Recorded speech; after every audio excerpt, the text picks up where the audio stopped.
नमस्ते दोस्तों, मैं श्रीवास्तव सर आपके लिए लाया हूँ 8 दिसंबर 2022 की महत्वपूर्ण करंट अफेयर्स जो आने वाले सभी कॉम्पिटिटिव एग्जाम्स के लिए काफ़ी महत्वपूर्ण है। दोस्तों देखिए, पहला प्रश्न है कि सशस्त्र सेना झंडा दिवस मनाया जाता है कब? Armed force flag day is observe on.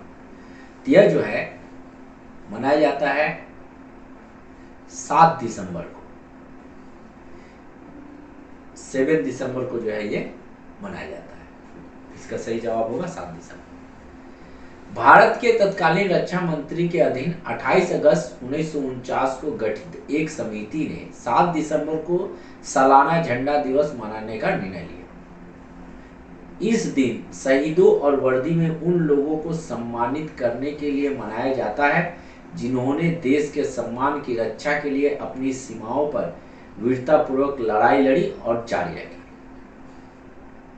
इसके अलावा और भी कुछ महत्वपूर्ण दिवस जो नीचे मैंने दी है।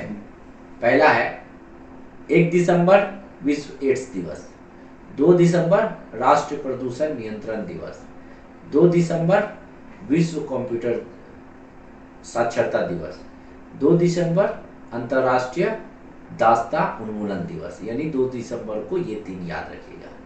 3 दिसंबर को है अंतर्राष्ट्रीय विकलांग व्यक्तियों का दिवस। 4 दिसंबर भारतीय नौसेना दिवस। 5 दिसंबर को 2 है विश्व मृदा दिवस, आर्थिक और सामाजिक विकास के लिए अंतर्राष्ट्रीय स्वयंसेवक दिवस। 6 दिसंबर को B.R. अम्बेडकर की पुण्यतिथि। 7 दिसंबर को 2 है अंतर्राष्ट्रीय नागरिक उड्डयन दिवस, सशस्त्र सेना झंडा दिवस। 9 दिसंबर को है अंतर्राष्ट्रीय भ्रष्टाचार विरोधी दिवस। 10 दिवस को मानवाधिकार दिवस। 11 दिसंबर को 2 है यूनिसेफ स्थापना दिवस, अंतर्राष्ट्रीय पर्वत दिवस। 12 दिसंबर को सार्वभौमिक स्वास्थ्य कवरेज दिवस। 14 दिसंबर को राष्ट्रीय ऊर्जा संरक्षण दिवस। 18 दिसंबर को फिर 2 है अंतर्राष्ट्रीय प्रवासी दिवस, भारत में अल्पसंख्यक अधिकार दिवस। 19 दिसंबर को गोवा मुक्ति दिवस।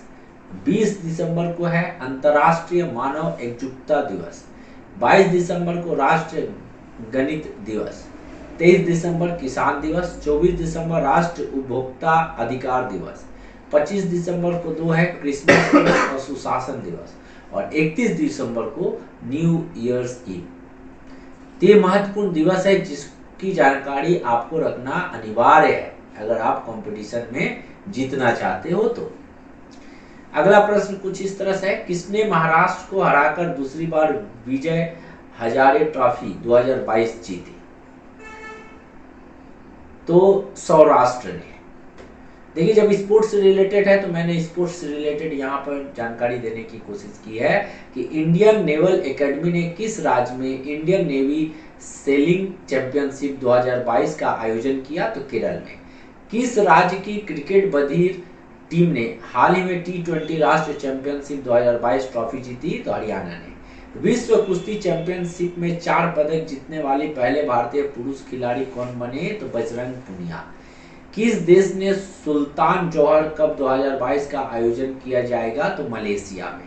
किसने 72वीं इंटर सर्विसेज वॉलीबॉल चैंपियनशिप 2022-23 जीत ली है? तो आर्मी रेड टीम ने। ये कुछ महत्वपूर्ण जानकारी इस तरह से थी। अगले प्रश्न पाते हैं, किसके द्वारा लिखित पुस्तक the Chipko movement people's history में Kamala Devi Chattopadhyay NIF book prize जीता? तो शेखर पाठक ने। A book based on the popular campaign for forest conservation Chipko Andolan has been selected as the winner of Kamala Devi Chattopadhyay NIF book prize 2022। Chipko Andolan के बारे में आप लोग काफी महत्वपूर्ण है। किस देश ने चंद्रमा अंतरिक्ष यान को चलाने के लिए भाप का सफलतापूर्वक उपयोग किया? तो जापान ने। क्योंकि स्पेस से संबंधित है तो आइए हम लोग स्पेस से संबंधित और भी कुछ जानकारी हासिल करते हैं। हाल ही में किस भारतीय मूल के व्यक्ति को स्पेस एक्ट के पहले फ्लाइट सर्जन के रूप में नामित किया गया? अनिल मेनन। हाल ही में इसरो द्वारा किस देश के 3 उपग्रह सफलतापूर्वक लॉन्च किया गया? सिंगापुर। हाल ही में किस भारतीय संगठन ने autonomous flying wing technology demonstrator का पहला उड़ान परीक्षण किया? रक्षा अनुसंधान और विकास संगठन। हाल ही में space tech startup Agnikul Cosmos ने किस शहर में भारत का पहला निजी रॉकेट इंजन कारखाना खोला?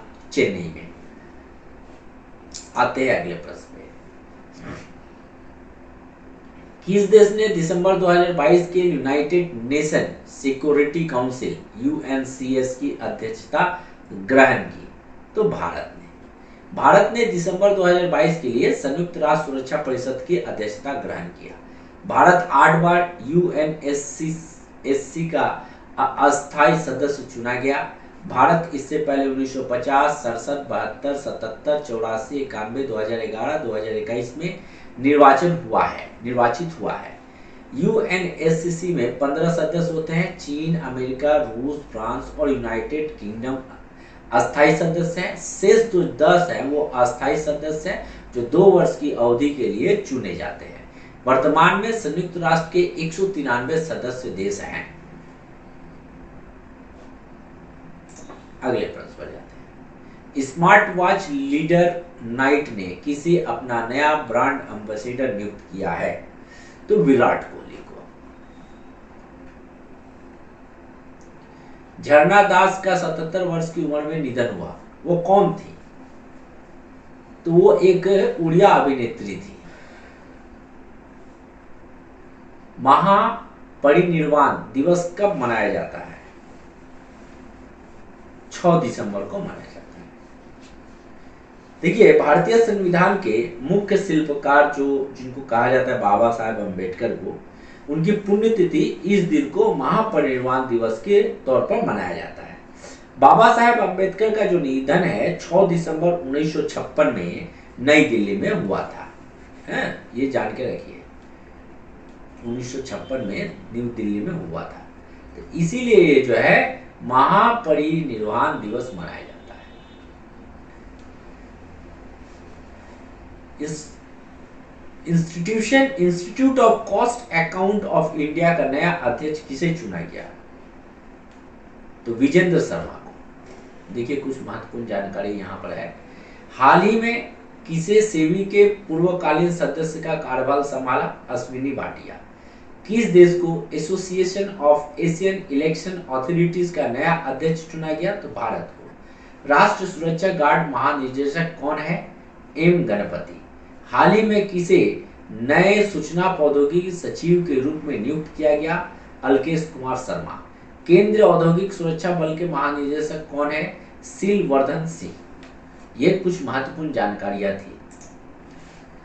देखिए, एक बात और बता देता हूं कि जो CHSL का जो वैकेंसी निकला है उसमें अगर करंट अफेयर्स आता है तो आप अवश्य मेरा पुराना सारा का सारा वीडियो देखिए, एक एक पॉइंट नोट कीजिए और मेरा करंट अफेयर वाला वीडियो अवश्य देखिए।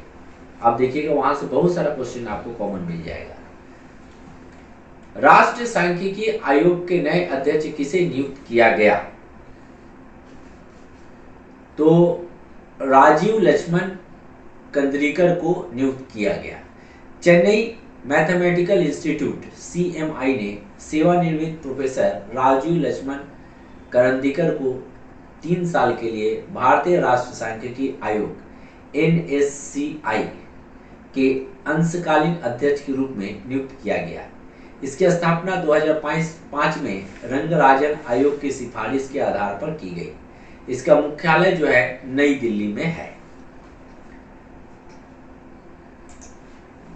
अगला प्रश्न कुछ इस तरह से है। अमेरिकी think tank early warning project के एक नई रिपोर्ट के अनुसार कौन सा देश सामूहिक हत्याओं के उच्चतम जोखिम वाले देशों की सूची में सबसे ऊपर है? तो देखिए, ये पाकिस्तान ही हो सकता है।